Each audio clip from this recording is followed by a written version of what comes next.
Parliament's Ethics Committee has recommended that Deputy President Paul Mashatile be formally reprimanded and fined an amount of 10,000 rand for failing to declare a diamond given to his wife. Businessman and alleged diamond investment fraudster Louis Liebenberg gifted this rock. Now, the committee says Mashatile should have disclosed it in the confidential section of Parliament's register as required by the Ethics Code. Newsroom Africa's senior reporter, Conita Hunter, joining us now. Conita, good evening to you. It just doesn't stop, does it? This diamond, what do we know about it, and when may it have been gifted to the Deputy President's wife? This diamond was disclosed or this gift of a diamond given to Deputy President Paul Mashatile's wife, Hlumile, in October 2023, was part of explosive evidence presented by the state in the case against Louis Liebenberg. It's a 22-page affidavit that the state advanced, and in that, his head of security at the time filed an affidavit where he said that he would go and do favors and give gifts and money exchanges to various politicians. And he sang like a canary at the time. And in that disclosure, we found out that Deputy President Paul Mashatile's home in Waterfall was given a visit by this individual on behalf of Liebenberg. We know that Liebenberg is a benefactor of former President Jacob Zuma. He's paid for litigation. He's been very vocal about it. And that when this matter was disclosed in court, that's when questions were asked to the office of the Deputy President, who said he didn't know why this gift was given to his wife, and he promised to have returned this particular diamond. Now, the worth of the diamond, whether it's 1 carat, 5 carat, we don't know what it is. That's part of what the people are probably interested to know, as to just how much is this diamond? So there's two questions that come. Is that, what was Liebenberg doing? Was this an extension of trying to buy political cover, to evade accountability when it came to his business dealings that went south? And the second part of it is, what did he expect from the Deputy President in return for this diamond? And so the Deputy President told Parliament that he did not declare it because he was waiting to get the valuation of it. I think it's quite easy to get a valuation of a diamond, but that diamond is now sitting with the National Prosecuting Authority because it is evidence in the criminal case against Liebenberg, where the state has advanced a case. He's facing more than 40 charges, fraud, corruption, you can name them, in relation to a diamond Ponzi scheme of sort.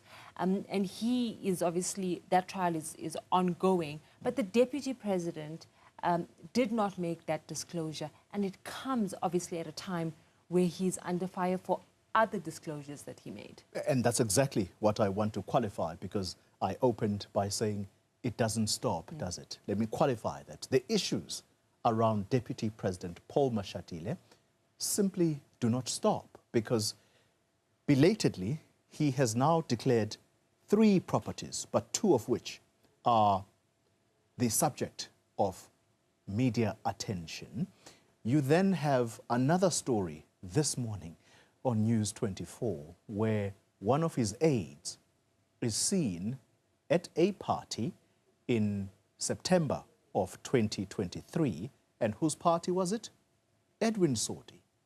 And who was in that party? Vusumuzi Kat Matlala. This is the person who now sits at Hosimampuru prison.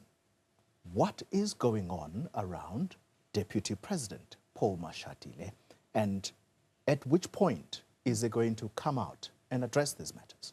Yeah, so there is a strong focus and a zooming in on the nexus around him. His children, his allies, all of whom have been accused of benefiting improperly in some ways. The Deputy President has been a public servant, and if you look at the declarations that he made, he has no other income. He gets a salary and that's it. He doesn't own a house that he gets a rental property from, or rental income from. He gets no other money. So from the time he was a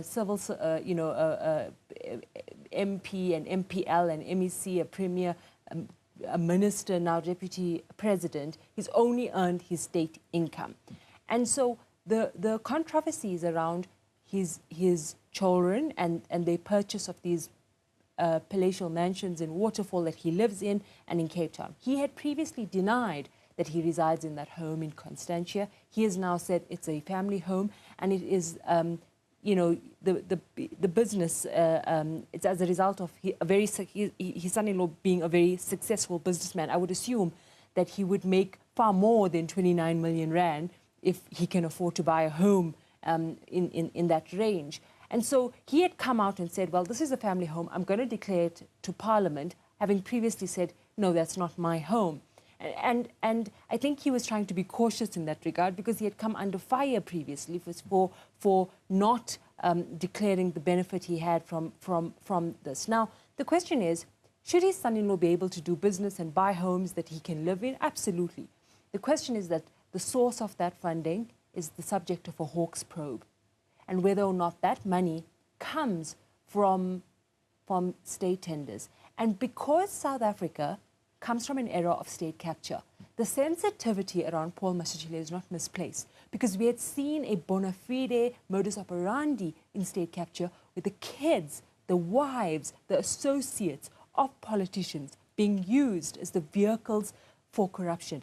And so the question really is not about whether or not he deserves to stay in these houses or not, or whether it becomes a policing of black wealth or not. It is a question about, is the close circle around the deputy president benefiting from his proximity to him as a result of his position in the state? And that is where the controversy is. And just to add, Xoli, this particular matter about the diamond was referred by Action SA to the public protector earlier this year, and we haven't yet gotten a response on that. So I think we will have to follow up with the public protector to say, did she probe that matter and what are her findings?